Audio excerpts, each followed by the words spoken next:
get into some shite.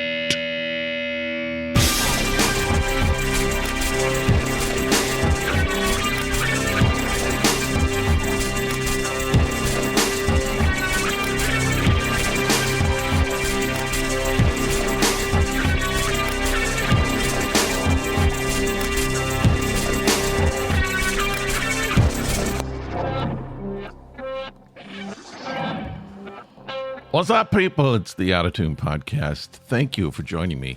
I'm the guy you're going to be listening to for a little while. My name is Rick. I am the host of the Out of Tune Podcast. Hey, how's your Christmas going? How's your festivities going? Even if you don't celebrate Christmas, it's there. It's in your face, which is not a bad thing. I'm not a religious person, but I love Christmas. I do. Used to be a religious person. I loved it then. So it just kind of, it's just my life. It's part of the life, right? I'd like to see more festivities from other festivals, other traditions, right? I don't mind Hanukkah.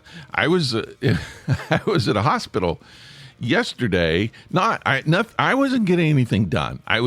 My wife works in a hospital, and I met her for lunch. Okay, all right, back off, people. No, and there was like Christmas decorations everywhere, and they had like one corner, well, with some Hanukkah candles. It was just like, we don't want to make people mad. Let's just put this over here. But it was mostly Christmas, and that's the society that we live in. And I think too, it's just wherever you live. If you're in New York City, you probably see more Hanukkah stuff than you do if you live in Atlanta, where I am. Now, there's a lot of Hanukkah in Atlanta, a lot of Hanukkah celebrators. I know several of them. I would like to celebrate. I'd like to go to some Hanukkah stuff. I don't know. I can't just barge into a temple and go, hey, can I hang out for a while and see how you do this? I can't do that.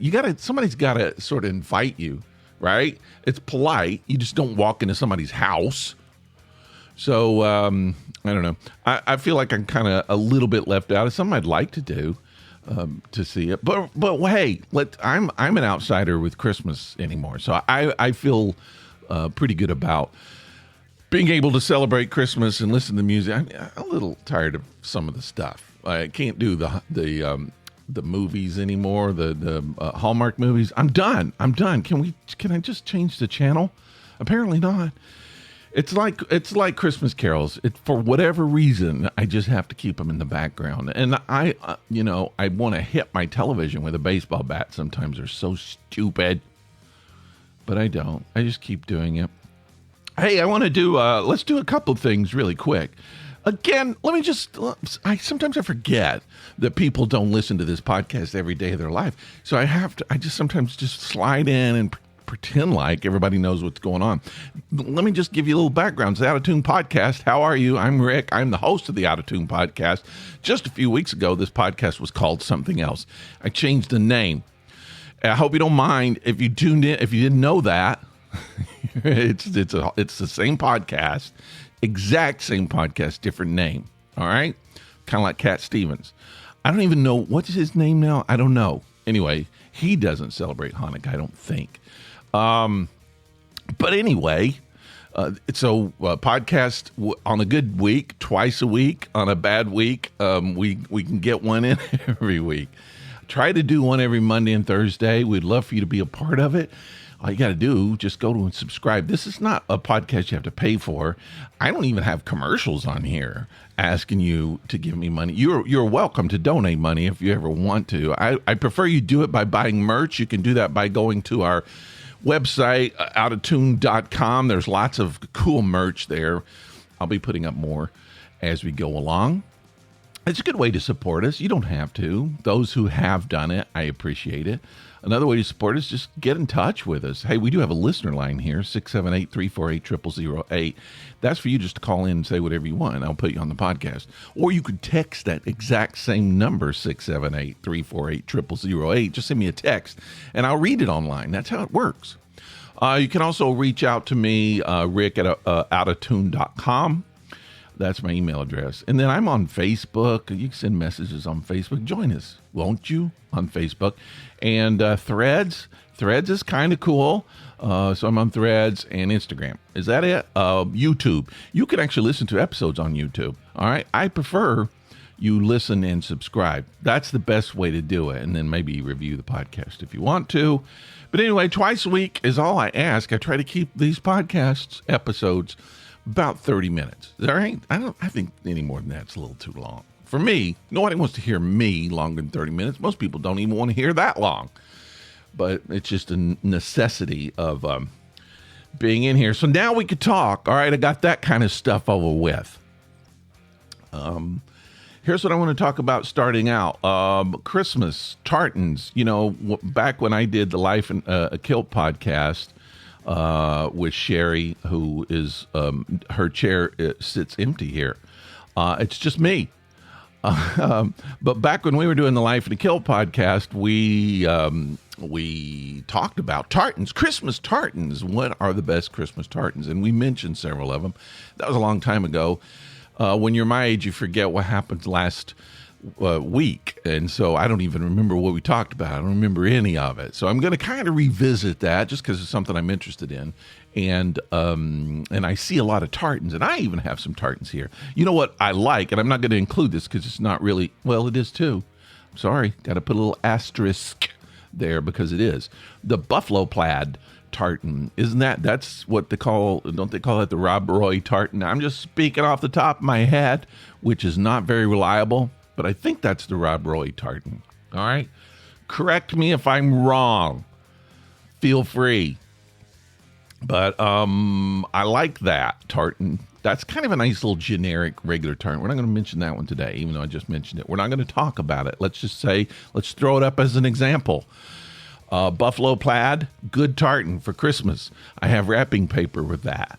But what's the best? All right, here's my opinion. Here's what I'm going to do. I'm not going to do like what happened years ago on the Life and Kill podcast. I'm going to give you, let's start with the one everybody uses, the Royal Stewart. That's the Christmas, unofficial Christmas tartan, really. I mean, it's what everybody tends to use when they're decorating and stuff. And nothing wrong with it. But I'm going to say it's done. Don't stop using it. I mean, if you're Stewart, I'm sorry. I'm not saying let's put it away. I'm just saying let's just go and explore other things, okay? Because Royal Stewart tartan is awesome. It's it's really perfect for almost everything. But we've all seen it. We use it. Almost everybody's got it in their house somewhere. So let's just say let's retire it as an official anything. Unless you're Stewart, then it's official everything. All right. So we're just going to say it's done for now. We're not going to put that out there. I'm going to, this might seem a little self-serving. It's not.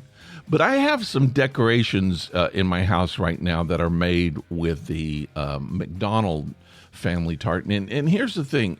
The only reason I'm mentioning it is because see, this is it's a family clan tartan of my own. That's why I said self-serving. I'm not trying to endorse it. I'm just saying those decorations look pretty good. I haven't seen a lot of decorations with the McDonald tartan, and these look really good. So I'm just saying this is kind of what do we call it? The underdog, sort of a surprise tartan. It looks good. Just give it a chance if you can. I'm saying it's the official tartan of my own wedding. I wore the McDonald tartan for my kilt, and we had ribbons with that. It looked really cool, and that happened at the end of November, so it's kind of seasonal for me. But whenever I see it, I'm like, oh, wow, that looks really good. So I don't know. In some ways, I want to say let's make the McDonald tartan the official generic tartan. Let's put the Royal Stewart away for a little while. Let's do the. Does anybody want to do? No. Okay, we won't. All right. Sorry for suggesting. Well, here's what I'm going to do. I'm going to put forward what I believe to be the official Christmas tartan of this year. Now, this year's almost over. I'm sorry I waited so long. We only have a couple more weeks left, but it's not too late. I'm just going to say, let's use this for a little while. Let's do it for the next few years. the hay tartan. Hay, Hay, tartan. Look it up. I say this is a great Christmas tartan, and it's the one I feel like we need to go ahead and use for this year, okay? The hay tartan. So if you don't know what the hay tartan is, it's easy to make a joke. Hey, tartan. I'm not going to do that. All right, Hay is the family, okay? The clan tartan, hay, and I'm going to. I will put the image of that tartan up as the official icon, I guess, for this episode, so you can see what it looks like, and you get an opportunity to see if what you think. I'd like to know. It's green and red. That's Christmas colors, right? It's something I could imagine Santa wearing. It's something I would wear on Christmas. So let's make it. Let's make it happen. All right, shall we? The Out of Tune podcast proclaims hay tartan as the official tartan of 2023, and I might just go ahead and say 2024 too. Let's just do it. Let's cover 2 years. Hey, let's cover 2 years. All right, is that all it needs to be said about that? Yes, let's do that. Okay, what else do we want to do? Here's what I want to do. You know, I have talked about this on the podcast. I'm not a nostalgic person. I'm not. I swear I'm not. Maybe it's just something that happens as you get older. Nostalgia starts creeping in. I don't like to think back about things I used to do. I'm not a high school person, college person necessarily. You know, I did those things. You look back on them and go, oh, yeah, that was fun. But I don't rap. I know some people who's like their entire identity is what they did when they were back in the old days in the school. And I'm just not that. I don't have a lot of friends from that era. Not that I'm not friendly with them if I see them. I just don't hang on to those friendships that much. Not a reason to. If I encounter them on Facebook, if they send me a request or something like that, sure, okay, yeah, they're my friends. They shared a past, they shared a history with you. There's some kind of value in that. But I don't need to kind of like wrap myself into things that I used to do as a way of having importance or value in my life. Okay? I just, nostalgia, some things are fun. Like I grew up in Knoxville, Tennessee, and just old stuff from Knoxville. It's fun to look at. Back in my era, back in the 60s and 70s. The 80s, World's Fair stuff from Knoxville is kind of fun. But I just, the buildings, how they used to look when you were growing up, there's something fun about revisiting that, right? I think so. I remember, Christmases years ago. That's what it is. When you start, that's Christmas. Because Christmas, you just get one every year. It's just like the one event. And because of that, it triggers memories from all the other one Christmases that you got in the past. Little coffee there. So you think about that, you think this last year and the year before, and the next thing you know, I'm remembering past relationships when, past marriages, when what did we do on Christmas, and my ex's family, when you went and spent time with them, and then you remember back on your family years and years ago, the people who were in your family back then that are no longer here. I don't know. I start remembering those things, and so nostalgia starts creeping in. Next thing I know, I'm just thinking about all the things from the past. I think it's a dangerous thing to do. It's fun. I'm not saying don't do it ever. One thing I was thinking about this week, this is going to be weird. I got to tell you, you're going to think I'm weird. Probably, I think. Sometimes I think about experiences that I had that I'm never going to have again, period. Just not going to happen, ever. So a lot of things you can like chase down, you can make happen again, but there's certain things that's just not ever gonna. That first day of school, you can't recreate it when you're grown up. Really, you can't. And there were feelings and smells and things that happen that you can't reinvent. It's just like that's gone. So it has to live in your mind. It's the only place it can live. There's never a chance you're gonna make it happen again. But one of the things like I said, this is. I don't know. Sometimes there's just things that maybe I shouldn't tell you that I tell you. It's like therapy. This podcast is like my therapy, right? Sometimes I probably shouldn't say things out loud. But no one's here. It's just me. You're listening, but you're not here. So it's like a therapist. You're like a therapist. If you want to diagnose me, fine. 678-348-0008. You can diagnose me if you want. Just call the listener line. Right now, it's just me lying on the couch telling you about my mom. No, I'm thinking about this.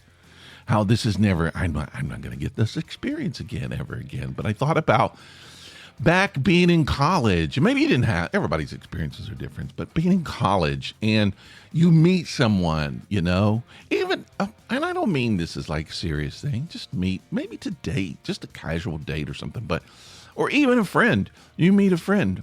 But I just think about that first time at that age, being in my 20s, going over to a girl's apartment and just being in there. And it's like you've invaded this space. Guys, you know what I'm talking about. This is not going to make any sense to girls, I don't think. But you go into this house. It's like you're going into a place you're not supposed to be. It's almost like you're going into a woman's dressing room or something. But it's just like the whole house. It just smells girly, right? It's just all fresh and clean, like potpourri. It smells like cotton and quilts and and well-cooked food. Not everybody fits that, but just in my mind, going over in college, you're young, you're just away from your parent, you're making your own decisions, and here you're kind of a young adult going into an apartment of another young adult, and just looking around at what are their little trinkets, the little things that girls put in their house. It's so cute, and you're a slob. I get socks and underwear on my dorm floor. And here I am, and it's just really, I don't know. Have you had that experience? It's just so frilly and cute and smells good, and you kind of want to get some hot cocoa and curl up under a quilt and just kind of stay for a while. Maybe watch some kind of television. I can remember this girl I dated in college, and I would go and I can remember in the winter, we dated in the winter, and it was snowing outside, and I would just sit at her house under a quilt. And I think we drank some, we probably drank a lot of stuff, but I can remember drinking World's Fair beer. Now that I'm thinking about World's Fair, we had World's Fair beer, which is, let me just say, the worst beer ever. And we sat under a quilt and we watched, this was like 2 a.m. We watched do you remember, if you're old, you know who Madam was? Madam was a puppet, and Madam had her own TV show for a while. There's nothing more surrealistic than being in a girl's apartment at 2 a.m. drinking World's Fair beer and watching Madam at 2 a.m. That while it's snowing outside. That's why that is still in my head. But those feelings of being in that situation, I think about it, and I'm just not ever going to have that again. It can't be anything other than a memory, right? I mean, even when I dated my wife, my current wife, hopefully my eternal wife, there was a certain amount of that, but at the same time, we were grown up, and I think the feelings were different. And still, you're at somebody's house, and it's all girly and smells good and different and all that. It's not the same thing when you're a kid, when you're young. I don't know what that is. I just want to bottle it. I just love that experience, thinking about it. Right? Does it make any sense at all? Speaking of nostalgia, so my family, we did Christmas. Here's another nostalgia thing. Now, my dad was a school teacher, and my mother was what we call a homemaker, housewife. I don't know what they call it now. My mother stayed home, took care of the kids. My parents had 7 kids. And so my mother had to be a full-time nursery school person, teacher, whatever. Daycare, free daycare.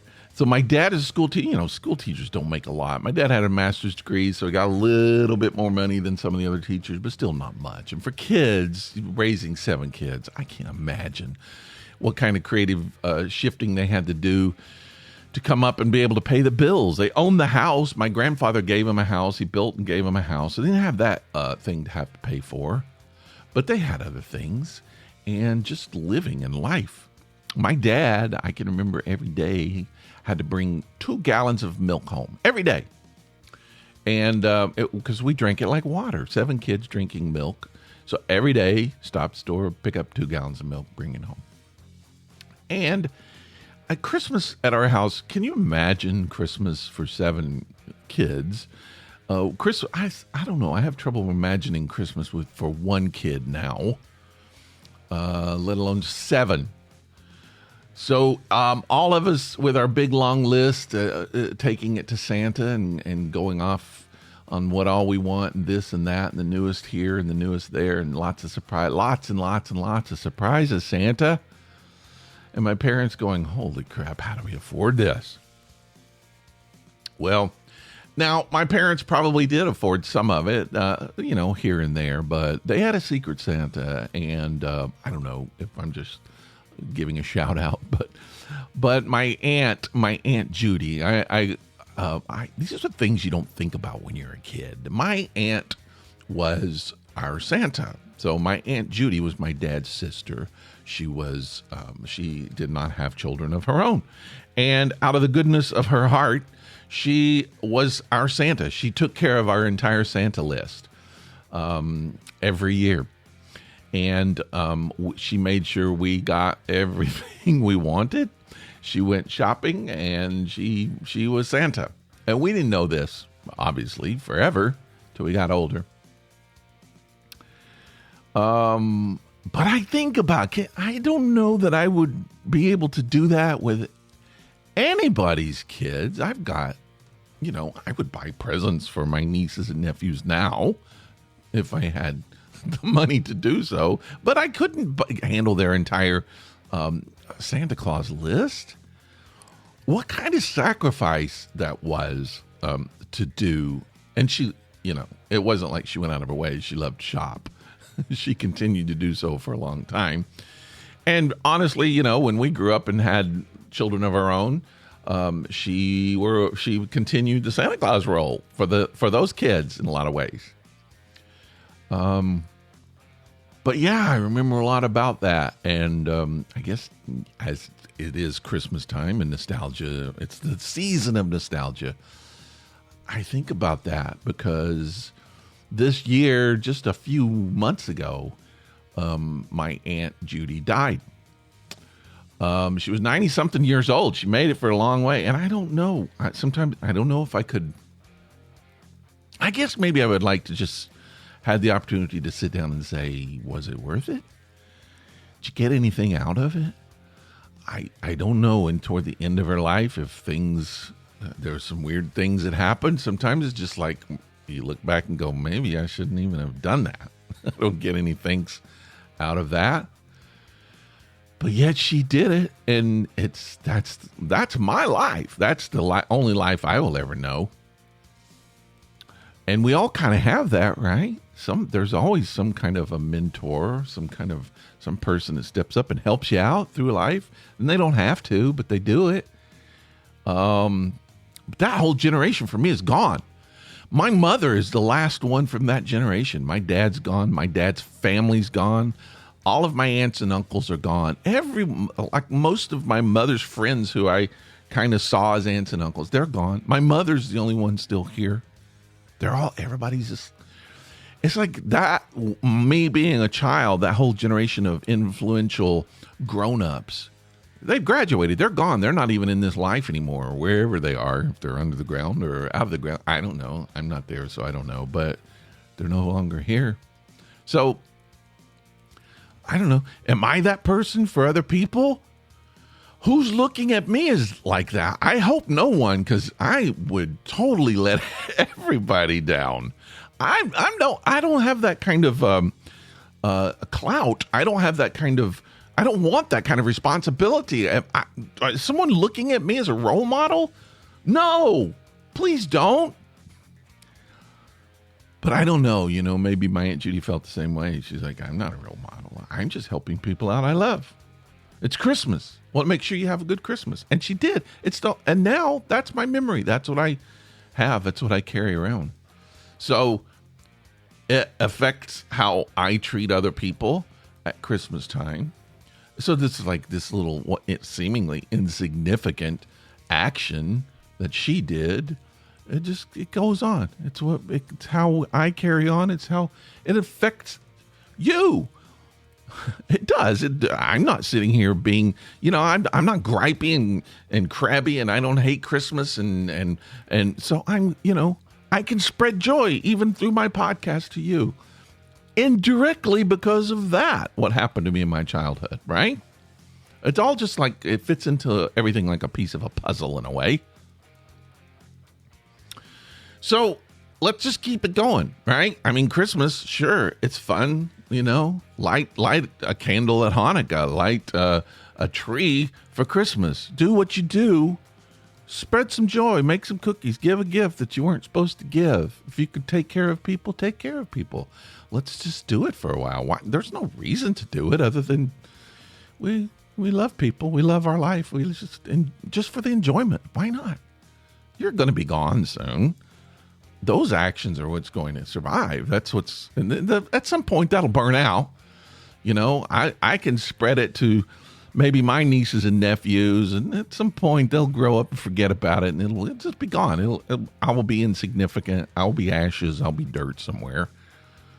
But hopefully somehow it's like a sound wave that never stops, or light wave. They say a star. Whatever you see of a star twinkling, that happened 7 years ago, something like that, maybe longer. I don't remember. Maybe that's what it is. It's just, it continues. Those waves continue, sort of a wave of acceptance, and love, and just joy. Is that what Christmas is about? Maybe it is. I don't know. I'm no expert here, but all I know is smelling a freshly laundered quilt in a girl's apartment when I'm in college. I'm now sitting here at a podcast table as I'm not a middle-aged guy. Let's face it. I'm on the other side of middle-aged. I still remember that. That's important. Those little tiny insignificant moments. That's what carries us through life, really. When all the crap is piled up, we remember those little things. The World's Fair beer tastes much sweeter as you get older, in a way. Not that much, but a little bit. All right. Well, I'm hoping your holiday season is going well. This is Billy Idol. I want to wish you a happy holiday and a very merry new year. Billy Idol back again? Oh, Billy, thanks for popping in. Billy was here last year, and here he is popping in on our show. Wishing you all a happy little Christmas. I do too. We only have 2 more weeks. I said I wasn't going to buy Christmas presents this year. I didn't last year. And it was one of my favorite Christmases because I was not concentrating at all on any presents. I was just concentrating on being with people. My wife and I, we kind of decided to do a combination present for each other. And so we knew that was out of the way. So we just hung out and we had fun. We did just fun Christmas things. And then we watched some Christmas movies. We spent time together. You can't even buy that. That's awesome. So this year we were going to do the same thing, except we did decide to buy a few little presents. So we were going to keep it small. We got a cap, We're not going crazy. But I will say I got some really good presents for her. Yeah. I don't know what she's getting from me, but I don't think she's going to top what I got for her. And then we're going to go do a little vacation together. That's our favorite little thing on New Year's Eve. Have a little fun, kind of go and just spend some time together. And I hope you do that too. Spend some time with your family if it's important to you. If it's not, spend your time with people that it is important with. You know why? Because at one point, they're going to be wiped out. You're not going to have your family. You're not going to have your friends. You might be the only person here. And all you're going to have is your nostalgia. I don't mean to end on a really down thing. I'm just trying to bring the truth to you. All right. Happy holidays, people. Oh, man, I said holidays, didn't I? Well, enjoy what you got. Your festivities. Happy festivities to you and yours. From me and Billy Idol on the Out of Tune podcast. All right. I'll see you later.